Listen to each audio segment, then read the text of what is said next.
Moses was called out of his comfort zone, you could say, living with the Egyptians. He was called to his true identity. He went into the wilderness, Midian, and there he was called by God to go on this amazing adventure, but not just any adventure, an adventure to save his people and bring salvation and bring them back to the promised land. So it's an amazing story, an archetypal story, and that's why I think we can read this over and over again. And there's so many interesting details and little kind of like envelope stories within the big story, and some of them we're going to read tonight. So let's begin by looking at the slides.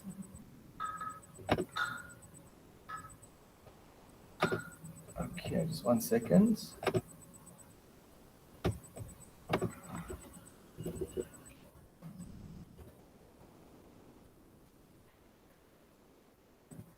Everyone can see.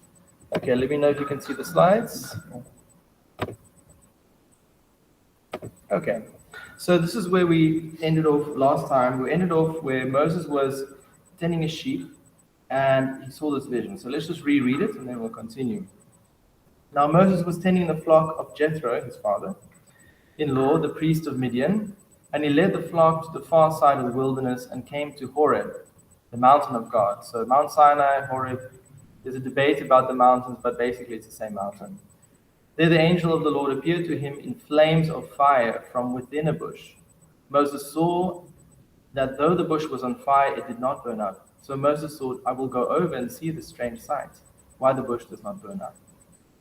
So it's interesting now, he was attracted to this bush because it was a paradox. It was strange that a bush was still intact, but it was aflame. And so this is what attracted him. He could see that this was something unusual. And oftentimes you see at theophanies, when God reveals himself, it's a kind of a paradox. Sometimes, for example, Jesus at the theophany, right? The king is now being baptized, right? And then they hear a voice speaking. So God reveals himself in sometimes paradoxical ways. Okay.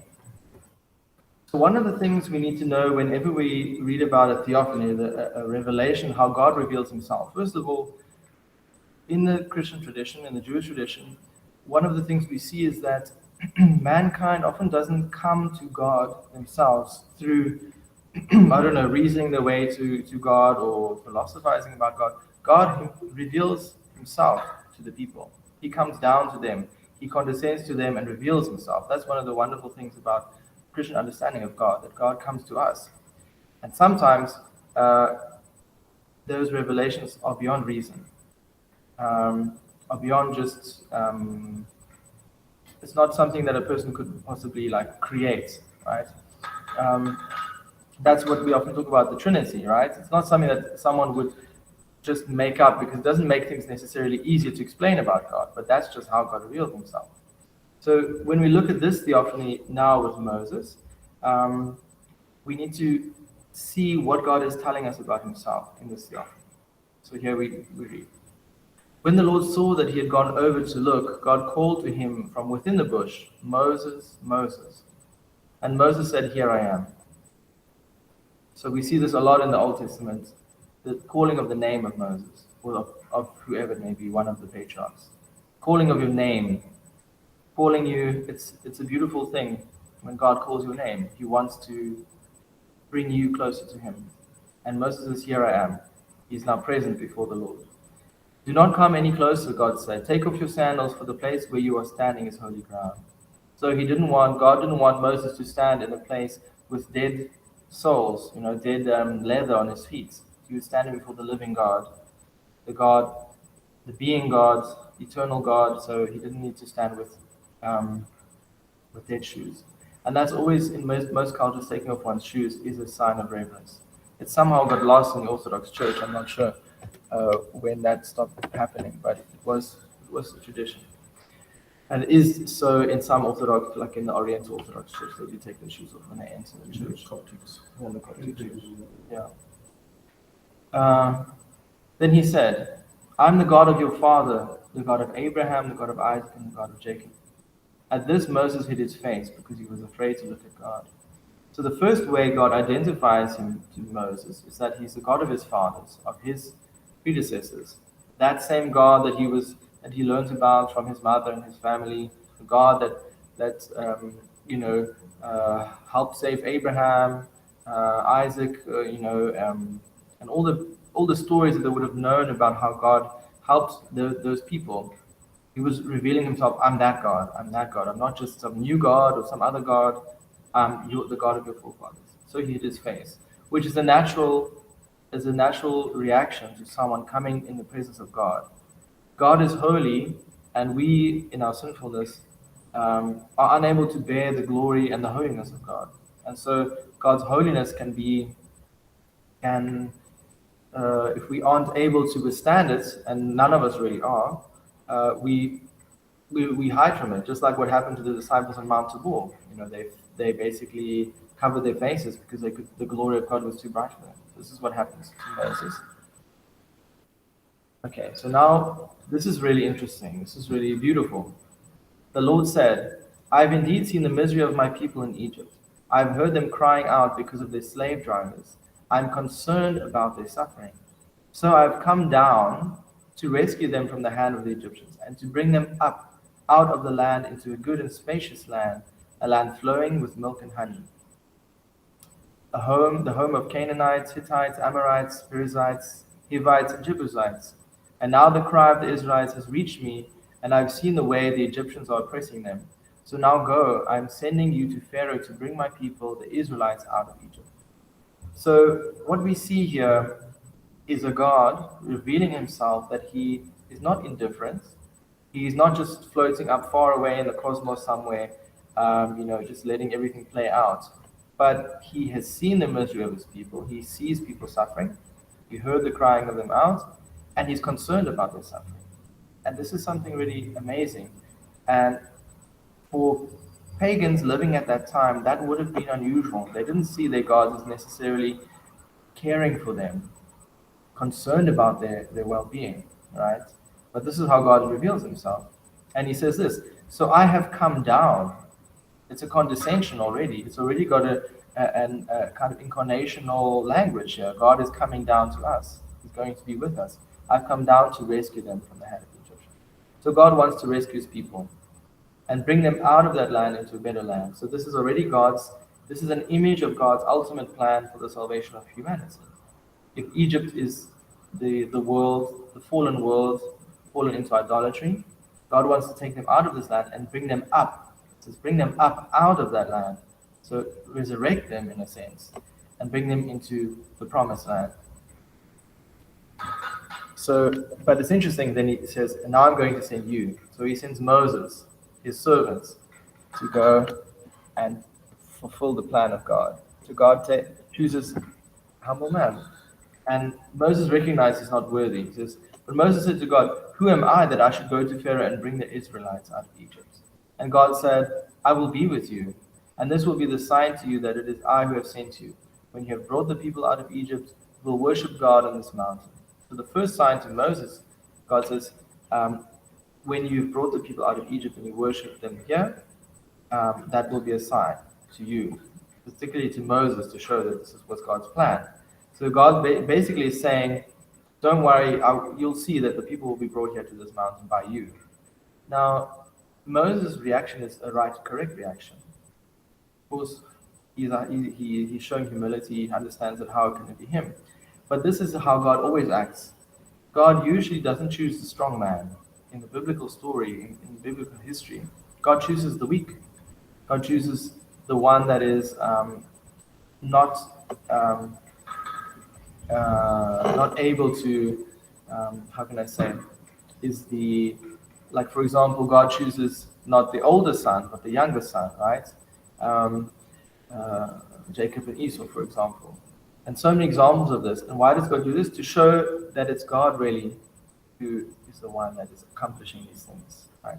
And the people will recognize that as well. God shows that he can accomplish, even through the weak person, great things, just like he does through Moses. I just want to let someone in, and then we can continue. Okay. Sorry about that. Okay, hopefully everyone can see. Okay. Now we continue reading. So now Moses is starting to get a little bit worried, and he starts to ask God some things about this mission now that he's been there on. Moses said to God, "Suppose I go to the Israelites and say to them, 'The God of your fathers has sent me to you,' and they ask me, 'What is his name?' And what shall I tell them?" So it's interesting how we know that in Egypt there were living these certain people that lived separately from the Egyptians, the Israelites, and they worshipped the God of their forefathers, the God of Abraham, right? But they're probably calling him different names. So Moses wanted a way for them to know that it was really that God. And this is so now God reveals his name. God says to Moses, "I am who I am." Right? This is what you are saying to the Israelites. "I am has sent me to you." So that's the English translation. It's a beautiful thing. "I am who I am." Different translation maybe "I am the being one." Right? So let's talk about this then. What now commonly we say it would be Yahweh.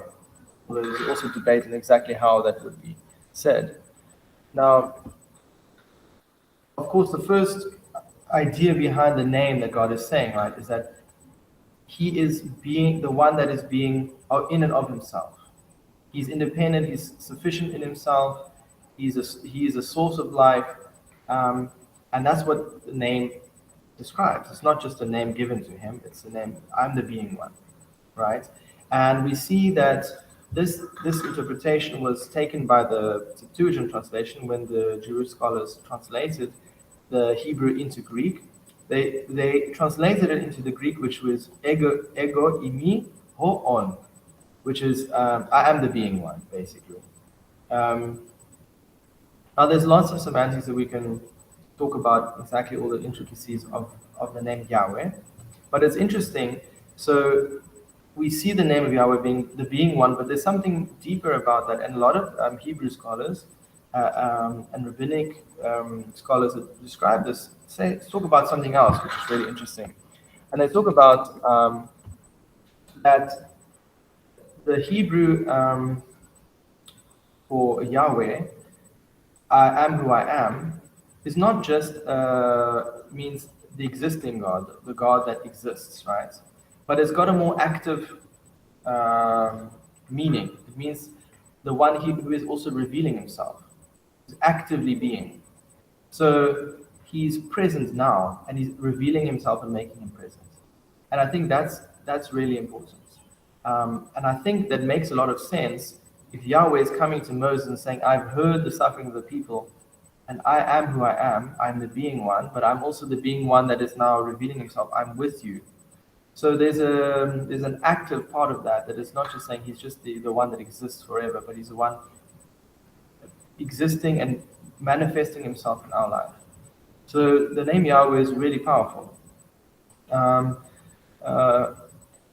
Sometimes, the Hebrew, in the Hebrew scriptures, right, in the Torah, they would use the word Adonai, or which would be Lord, right? So Kyrie would be the Greek, would be a more like respectful way to not actually use the name of God. They were still referring to that. So, of course, we believe that Jesus Christ is the incarnation of the being one, the one who is. And Christ himself even said this, right? And if you look on the icon of Christ, you'll always see the ho on. So I am the being one. I am who I am. It's always written on the cross, on his thing. And that reveals his divinity, right? So let's quickly read from John's Gospel, where Christ himself reveals himself like this. While at the temple in Jerusalem, Jesus said he spoke what he had seen with his father. The Pharisees and the scribes debated with Jesus about their father Abraham, and they argued God was their father. Jesus called them on their hypocrisy and said, so this is not what Jesus is saying. Let me fast forward all the way to the end. So the Jews acceded to the fact that Abraham was dead and berated Jesus by asking him if he thought he was greater than Abraham. And they said, "Who do you make yourself out to be?" And then in verse 58, Jesus said, "Most assuredly, I say to you, before Abraham was, I am." So when Jesus said that, the Jews would have immediately understood that he was making a claim to his divinity. And that's why they started to rend their garments and things. So you often see in those debates online when people say, especially Muslim scholars will say, there's no way in the Gospels where Jesus says he's God, and then you can point them to this verse. But of course, it is true in the Gospels, Jesus Christ doesn't walk around saying, I'm God, hey guys, I'm God. Like, that wouldn't be in the nature of how God would reveal himself. He wants to reveal to a person, to his heart, to the heart, and in a way that he can see it himself. And that's why Jesus would always reveal himself through types and symbols and for example, saying these verses to make people realize who he is. But it never says it directly. So for example, the miracles he performed, they were showing that he was doing the same things that Yahweh was doing in Exodus. You see that so many times, showing that this is him. Okay. So let's just keep on reading the text. I'm just going to keep on reading through. So God also said to Moses, say to the Israelites, the Lord, the God of your fathers, the God of Abraham, the God of Isaac, and the God of Jacob, has sent me to you. This is my name forever, and my name you shall call me from generation to generation. Go assemble the elders of Israel and say to them, the Lord, the God of your fathers, the God of Abraham, Isaac, and Jacob, appeared to me and said, I have watched over you and have seen what has been done to you in Egypt, and I have promised to bring you out of your misery in Egypt, into the land of the Canaanites, Hittites, Amorites, Perizzites, Hivites, and Jebusites, a land flowing with milk and honey. Right? Milk and honey, that's interesting as well. I went to a Jewish primary school, actually, and I remember that milk and honey was everywhere, like in every little hymn. Like, we're going to the land of milk and honey, and all those songs. And so I love that image, but I never really thought about it. But the whole idea of milk and honey, it's the opposite of bitterness, right? There's the two sweetest things that you ate at that time. So a land of milk and honey is a place of sweetness, right? So it's a beautiful image to show that the bitterness in Egypt will be turned into something that is sweet. Now, what I want to say about this, when God says, I've watched over you and have seen what has been done to you, I think we can take that verse when we ask that question, why is there so much suffering in the world and where is God in all of this? If God watched over the people and saw what is done to them in Egypt and wanted to save them and come down and heal them, of course God is doing the same every time someone suffers and we suffer here on this earth. God has a plan. Of course, as Christians, we know that Christ has already come down to us and identified with us and suffered with us and saved us from that. So he has come down to us and he's given us, he's opened a door for us, right? He is the door for us to the land of milk and honey, right? To paradise. So we should never doubt God sees our suffering and has a way to bring us out of that suffering. Then God continues. The elders of Israel will listen to you. Then you and the elders are to go to the king of Egypt and say to him, notice the name of the Pharaoh is never mentioned. The Lord, the God of the Hebrews, has met with us. Let us take a 3-day journey into the wilderness to offer sacrifices to the Lord our God. But I know that the king of Egypt will not let you go unless a mighty hand compels him. So I will stretch out my hand and strike the Egyptians with all the wonders that I will perform among them. After that, he will let you go. So God already knows it's like a showdown between the true God and the Pharaoh, who represents the worldly king who has set himself up as a god, right? Because the Pharaohs believed that they were actually divine. So it's a showdown now between these two, and God knows that, and He knows that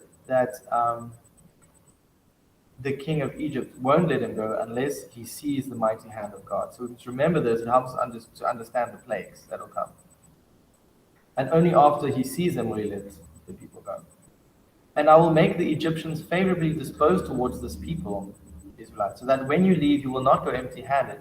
Every woman is to ask her neighbor and any woman living in her house for articles of silver and gold and for clothing, which you will put on your sons and daughters, and so you will plunder the Egyptians. So that verse is tricky, huh? Why is God saying, you not only are we going to compel the king of Egypt, but you're going to leave taking the wealth of the Egyptians to where you're going to go? So that's something that actually the church fathers spoke about a lot. Even someone like Saint Irenaeus of Lyon spoke about this. but he interprets it allegorically in a sense, although it's not the actual act of the Egyptians was not allegorical and it still made sense. But what he talks about is that what did the Israelites do? They took the gold and silver of the Egyptians and they took it to the promised land. And what did they make it with it? They melted it down, first of all. So these were idols and jewelry and whatever other things. They melted it down. At least ultimately, they maybe made a few mistakes along the way. The golden calf. They made a few mistakes along the way, but ultimately, what the gold and silver was used for was for the chalices and the ornaments and everything for the temple, for the ark. Even the gold from the ark came from somewhere, right? It wasn't just they didn't dig it up there in Jerusalem. It came from somewhere. So it came from Egypt, at least possibly. But they melted it down and they transfigured it into something for the proper worship of God. And so Irenaeus interprets this as the church's way of enculturating the good things from the cultures that it grows from within. So, for example, if Christianity comes to the Roman Empire, it takes all the good things, and not necessarily the wealth, but the literature, art, whatever, science, and it takes that, but it has to first reforge it, remelt it down, but it takes and gold represents what's precious, right? So we're not to discard what's precious, but we take it with us, of course. And the Israelites got to actually take the gold with them. So it's an interesting thing. So this is something I think that Orthodox Christianity has really been able to embrace, this plundering the Egyptians, if we can call it that, where it's able to reconcile all the good things of a culture and try to keep them. And that's why a lot of the traditions and the rituals that are part of the Orthodox tradition, whatever tradition it may be, it has its deep roots, even pre-Christian roots, but has managed to take what is healthy and good and profitable and to save it in the church. And that's a wonderful thing. Okay, so now we continue reading. Furthermore, the Lord said to him, "Now put your hand in your bosom." And he put his hand in his bosom, like his chest, in his cloak. And when he took it out, behold, his hand was leprous, like snow. And he said, "Put your hand in your bosom again." So he put his hand in his bosom again and drew it out of his bosom. And behold, it was restored like his other flesh. So now God is giving Moses 3 signs to show the Israelites. First is to put his hand in his cloak, take it out, and it will be leprous. Put it in again, it will be healed. And then he continues, "Then it will be, if they do not believe you, nor heed the message of the first sign, they may believe the message of the latter sign, it shall be. If they do not believe, even..." Yes, he says, "These 2 signs, or listen to your voice, that you shall take water from the river and pour it in the dry land, and the water which you take from the river will become blood on the dry land." So there are 3 signs. The first sign, of course, was Moses' staff. I think I've got it here. I may have skipped it. Anyway, it doesn't matter. The first sign, Moses had a rod, had a staff. And God asked him to throw it down on the ground. And when he did, it became a serpent. And again, when he picked it up, it became dead. Second sign was this healing of leprosy. And the third sign was taking water from the Nile. So this is not turning the Nile into blood yet. This is a sign for the Israelites, that they would know that Moses was a true prophet. And when he poured it onto the land, it would turn into blood. Now, these symbols these signs are really amazing signs. These 3 signs, we would say as Christians, are types of the healing and the signs of Christ, right? The serpent, of course, what is this whole reason why God turned the rod of Moses into a serpent? Now, the serpent is a symbol of the fall and of death, because through the serpent death and falling to temptation from the serpent, death came into the world. So the serpent becomes this symbol of that, right? And so Moses' rod, it becomes a serpent, but then he grabs it by the tail and it becomes like wood again, like something that is dead. So he's mastering now the symbol of death. He's becoming the master of it, overcoming it, you could say. That's what's happening with that staff. The wood of the staff, of course, we can also see the cross. You can see the cross, and that becomes even more clear when a snake is hung on the cross in the wilderness. But what's really interesting is that this symbol of leprosy, that's also a sign that Christ would fulfill. We know Christ healed lepers, but he was the great healer, right? And even Yahweh revealed, also later on Exodus, he says, I am Yahweh, I'm the being one, and I'm your healer. So a sign that it is from God is that he heals. And so we could say this is a kind of type. This is the foreshadowing of the healing of Christ. That Christ is the only one who's able to fully heal us, take away the death from us. And leprosy is the image of the death of the flesh, right?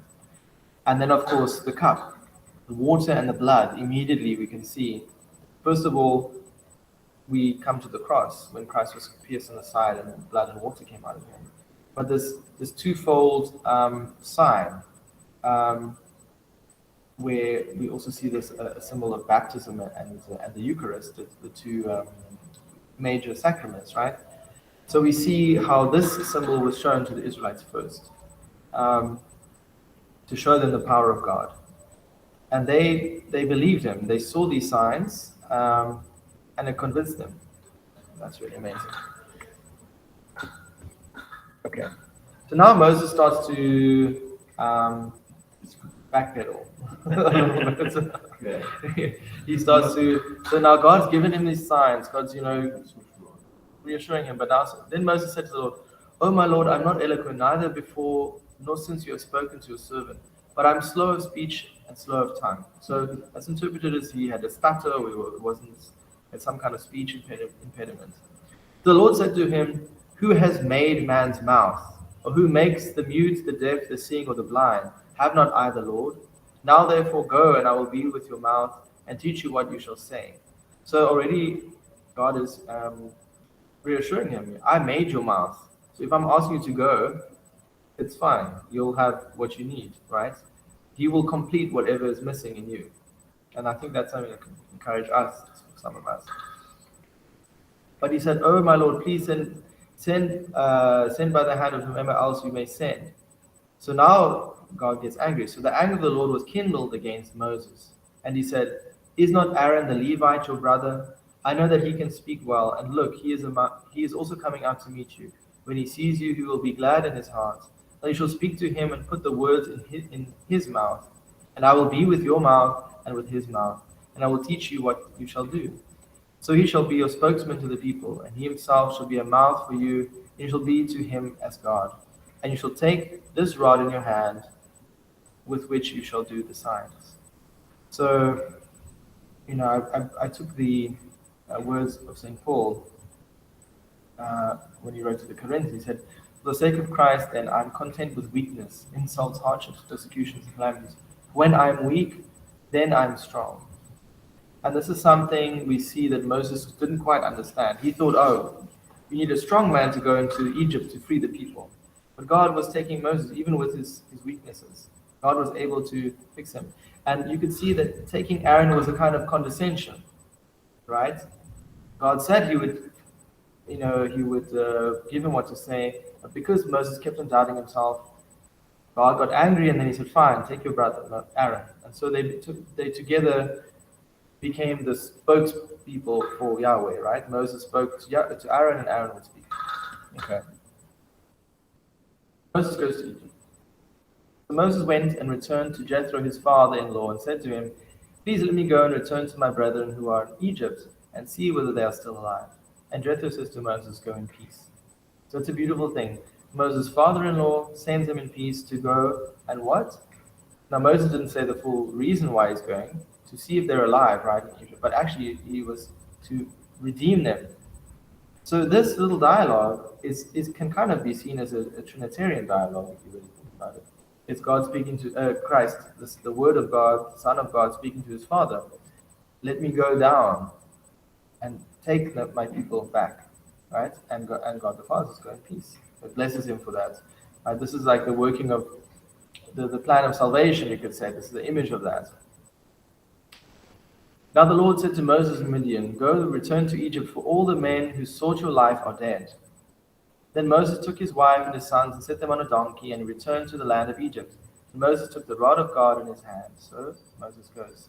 Of course, I couldn't find an image, but I found something very similar in this when Christ went to Egypt as a child. You can even see the words, the images are the same, except now it's opposite. Jesus is fleeing Egypt, which Israel has become Egypt, and now he's fleeing. He flees to Egypt, and then he comes back once Herod is dead. The first Herod is dead, then he returns back to Nazareth. Anyway, so now Moses goes on his journey to save, and he takes his family with him. And now the Lord said to Moses, when you go back to Egypt, see that you do all those wonders before Pharaoh which I put in your hand. But I will harden his heart, so that he will not let the people go. And you shall say to Pharaoh, thus says the Lord, Israel is my son, my firstborn. So I say to you, let my son go, that he may serve me. But if you refuse to let him go, indeed I will kill your son, your firstborn. So we see something here, and it's interesting. God tells Moses, obviously tell the Pharaoh, you must go, but he puts it in his words. He's saying that the Lord says that Israel, the people of Israel, are his son, his firstborn. And so, what does this mean? Why is he using the singular, right? So I wanted to go back to Genesis, right? Even when God speaks to Abraham, he says, "In your seed, all the nations of the earth shall be blessed." And the word "seed" in the Hebrew and then in the Greek translation is singular. And here again, Israel, my son, is singular. So again, this points towards that God wants the Israelites to come to the promised land as his son, right, his firstborn son, the only nation on the earth that is worshipping the one true God. But ultimately, that nation of Israel is to prepare a place for the coming of the Son of God. And that's why it's so important. And that's why God is willing to punish the Egyptians for refusing to let the firstborn Israel go. Because if they do not go and they do not prepare a place for the Messiah, for the coming of the Son of God, then the salvation of the whole human race will not take place, right?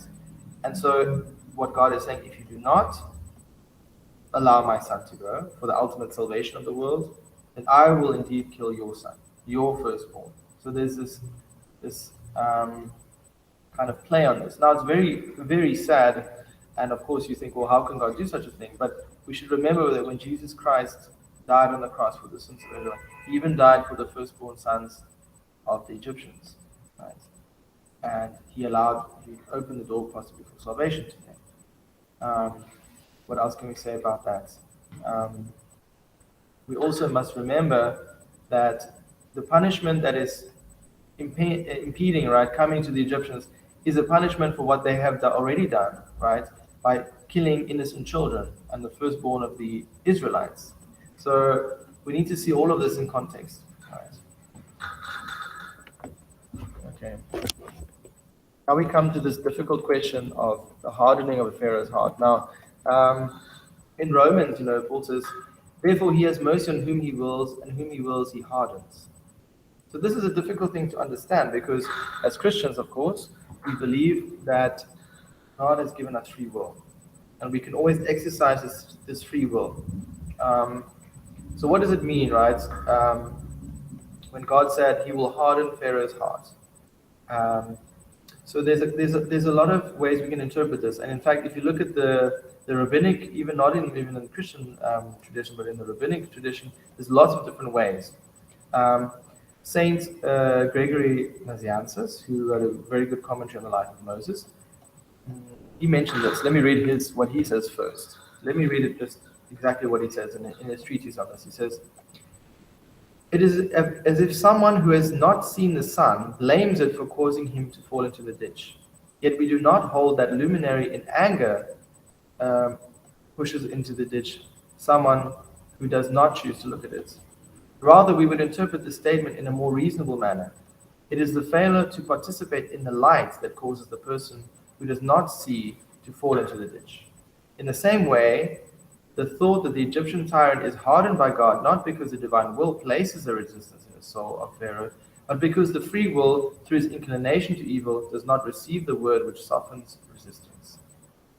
So St. Gregory was very careful not to interpret that statement that God hardened the heart of Pharaoh to not let the people go. He placed the emphasis that it was the Pharaoh's inclination to evil that really